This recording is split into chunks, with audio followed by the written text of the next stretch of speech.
하세롯에서 있었던 일, 그런 제목으로 말씀 나누겠습니다.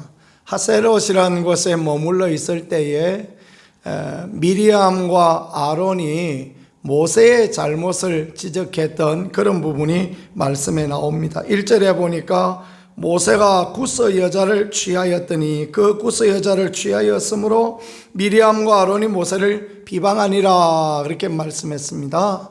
모세가 구스 여인을 취하였는데 이방 여인을 취한 것이죠. 구스 여인이라는 것은 흑인, 그러니까 피부색이 까만 그런 여인을 취하였다라는 것입니다. 모세가 아마 그 아내 십보라가 이제 하나님의 부름받아 가고 난 뒤에 그 외로움을 잊지 못하여서 또 다른 후처를 취하였다라는 그런 부분입니다. 아내가 하나님 나라 가고 나면 후처를 취하는 것은 죄가 되어지지 않죠. 그러나 민족의 지도자로서 이 구스 여인, 이방 여인을 취하였다라는 것은 결코 아름다움은 되지 못하는 그런 부분이었던 것 같습니다.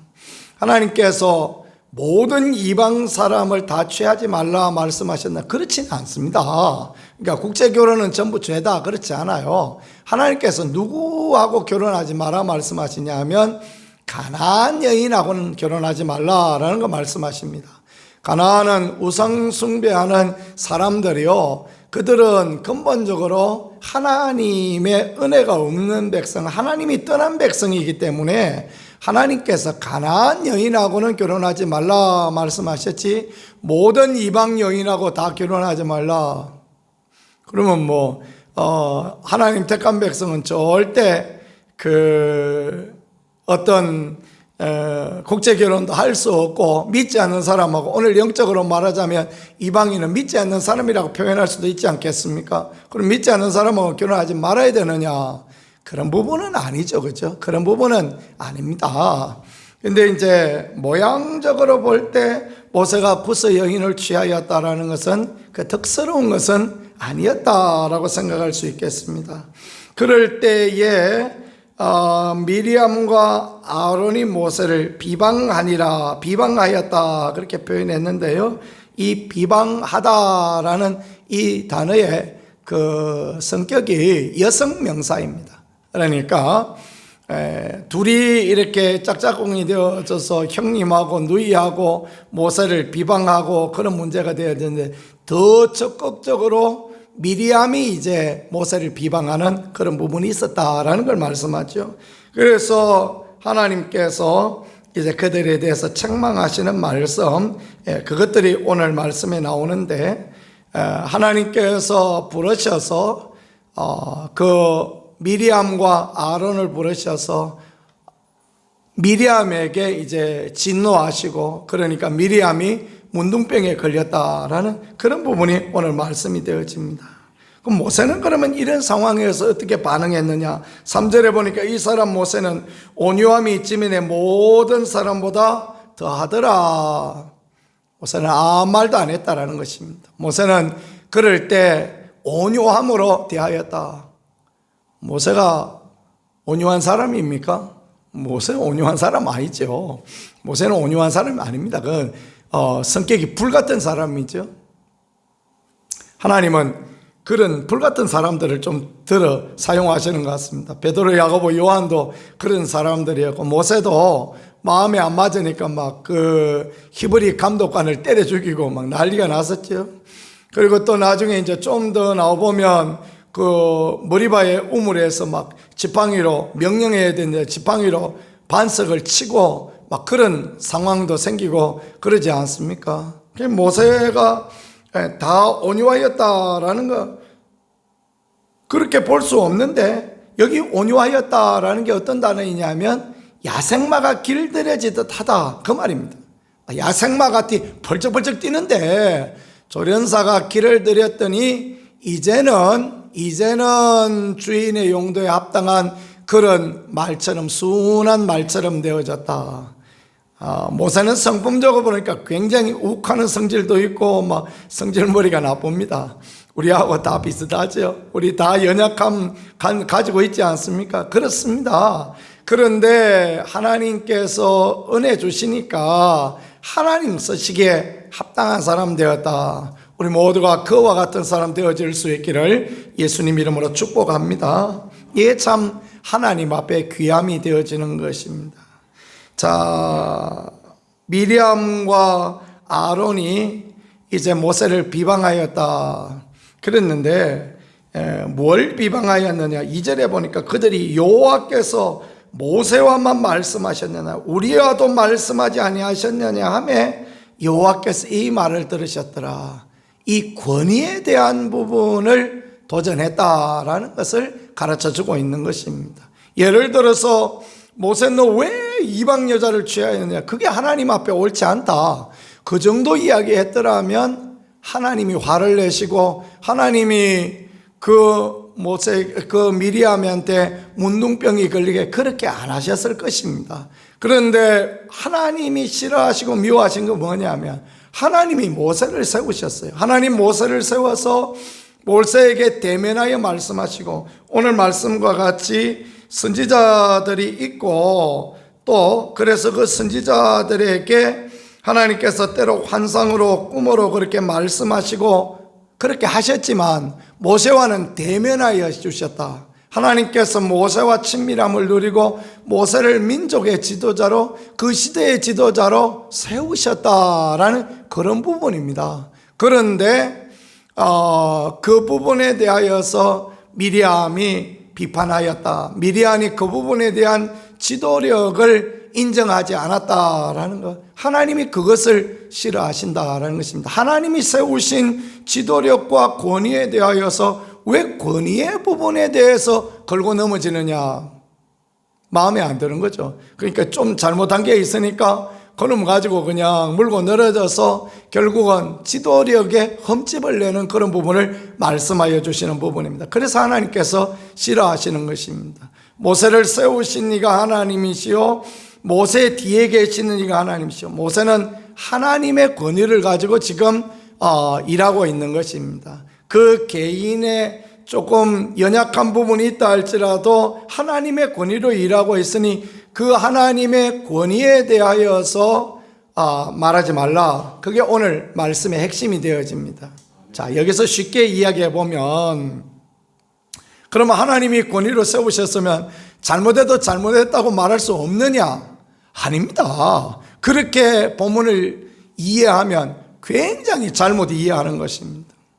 하나님이 세우신 사람이라고 리더라고 할지라도 잘못한 거는 잘못한 거죠. 잘못한 것에 대해서 말할 수 있는 것입니다. 왜 이거 잘못했느냐? 이거는 잘못했으니까 바로 해야 된다.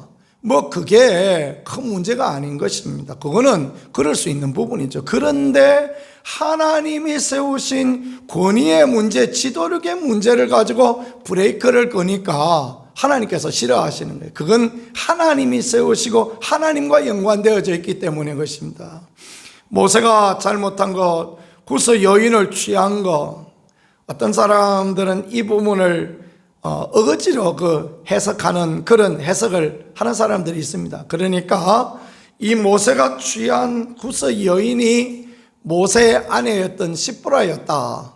미디안 사람이기 때문에 미디안 사람 중에서는 그 피부가 까만 그런 사람도 있었을 것이다. 그래가지고 이제 그게 문제였다라고 이야기하는데 그건 아니죠, 그죠? 모세가 이미 40년 전에 광야에 갔다가 결혼했는데 느닷없이 40년 지나고 난 뒤에 지금 무슨 모세가 결혼한 문제를 가지고 지금 그런 이야기를 하는 것은 그 이야기를 했다라는 건 옳지 않고 아마도 모세의 아내였던 시브라는 일찍 단명하였던 것 같습니다. 그 부분은 우리가 어떻게 할 수 없는 부분이지 않습니까? 그랬더니 이제 모세가 구스 여인, 이방 여인을 취하여서 결혼했고 그 문제가 문제거리가 되어졌다라는 그런 부분으로 이해할 수 있는 것입니다. 그래 하나님께서 미리암에게 이렇게 그 나병을 들게 하셨는데 그때 아론이 참 귀한 일을 합니다. 모세에게 가서 뭔 말을 합니까? 내 주여라고 그렇게 표현합니다. 여기 말씀해 보면요, 나병에 걸렸는지라 11절입니다. 아론이 모세에게 이르되 슬프도다 내 주여 우리가 어리석은 일을 하여 죄를 지었으나, 고백하는 거죠. 가서 우리가 잘못했습니다. 동생, 우리가 잘못했어. 그러니까 동생이 하나님께 기도해서 이 맺힌 부분을 풀어줘. 그리고 나갔다라는 거죠. 참 형으로서 아름다운 모양이지 않습니까? 모세가 80일 때 그 형 아론은 83세였습니다. 모세가 리더였기도 하지만 아론도 대제사장으로서 리더였고 미리암도 백성의 리더였습니다. 그런데 고개를 숙입니다. 그러니까 어떻게 합니까? 13절에 모세가 여호와께 부르짖어 이르되 하나님이 원하건대 그를 고쳐주옵소서. 모세가 귀하면 누이가 와서 막 혼을 내고 막 난리가 나고, 사실 그렇지 않습니까? 막 백성들이 지금 무슨 고기 못 먹었다고 난리가 나고 그래가지고 모세를 대적하고, 심지어 누이조차도 형조차도 또 대적하고, 모세는 참 아무 할 말도 없는 그런 때였던 것 같습니다. 하나님 앞에 아무 말도 안 하고 하나님 어떻게 합니까? 하고 그렇게 있는 것입니다. 그 하나님이 그런 모습을 좋아하셨고, 또 하나님께서 모세가 이렇게 미리암을 위하여 기도하는 그런 부분을 좋아하셨고, 근데 하나님께서 모세에게 말씀하시기를, 아비가 그 딸에게 얼굴에 침을 뱉었을지라도 부끄러운 일인데 그러면 진영 밖에 일주일쯤 있다가 그 뒤에 낫게 해주시겠다 하고, 그 뒤에 하나님께서 다시 회복시켜 주셨다, 이런 말씀입니다. 자, 여기서 우리가 핵심적으로 다뤄야 될 부분은 무엇이 되어지겠습니까? 지도력을 귀하게 여기는 거, 그 하나님 앞에 귀하다라는 거, 또 지도자는 지도자에 합당하게 삶의 모든 영역에 조심해야 될 부분들이 있다. 그걸로 인하여서 어려움을 당하게 해서는 안 된다라는 거, 그런 것을 볼 수 있는 부분이죠. 그래서 하나님의 은혜가 떠나니까 10절에 보니까 구름이 장막 위에 떠나갔고 그랬습니다. 범죄하여서 누이랑 형이 지도자인 동생을 나무라하고 동생은 속상하고 뭐 이런 관계에 있으니까 하나님이 문둥병 내리시고 이러니까 하나님 꼴 보기 싫다 하고 하나님 떠나가 버리는 거예요. 교회도 그렇습니다. 교회도 자꾸 다투고 싸우면 은혜가 거두어져요. 하나님의 성령의 역사가 교회 가운데 나타나지 않는 것입니다. 그러니 이런 것을 우리가 두려워하는 게 굉장히 중요합니다. 그래서 저는 계속해서 여러분들에게 말씀드리기를, 뒷담화 하지 마라, 뒤에서 누구를 치지 마라, 그런 말씀드리고, 또 다투고 갈등 관계 가운데 있지 마라. 왜냐하면 그 가운데 하나님의 역사가 없어요. 하나님 은혜가 떠나가 버리는 것입니다. 하나님의 거룩한 임재는 언제 다시 임하여집니까?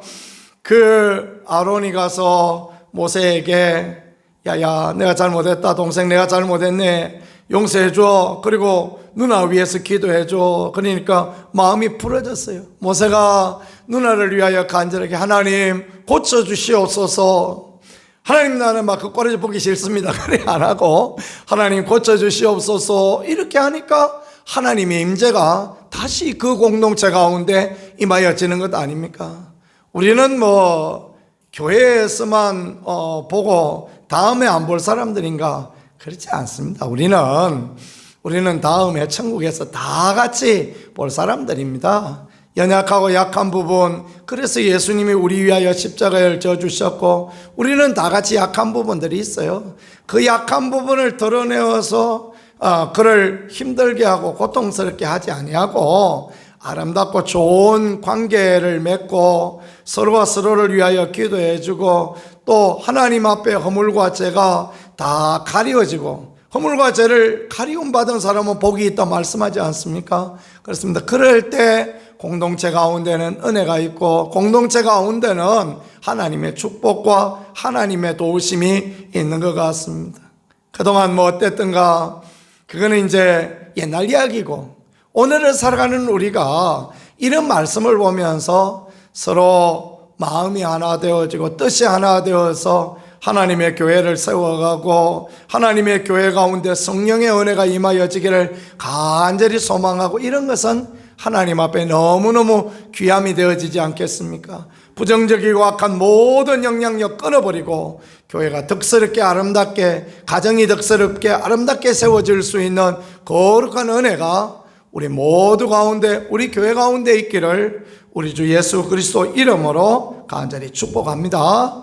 말씀을 생각하며 우리 같이 하나님 앞에 기도하겠습니다. 주여, 우리 교회 가운데 악한 사단의 영향력이 끊어지고 우리 교회 가운데 부정적이고 또 뒷담화하는 모든 것들이 끊어지며 우리가 서로 용서하고 우리가 서로 축복하고 우리가 어려울 때 힘들 때 하나님 앞에 온유하고 하나님의 영광을 드러내는 그런 사람들 되어질 수 있게 은혜를 더하여 주옵소서, 축복을 더하여 주옵소서. 그렇게 하나님 앞에 기도하겠습니다. 두 손 들고 주여 한번 하고 간절히 하나님 앞에 기도하겠습니다.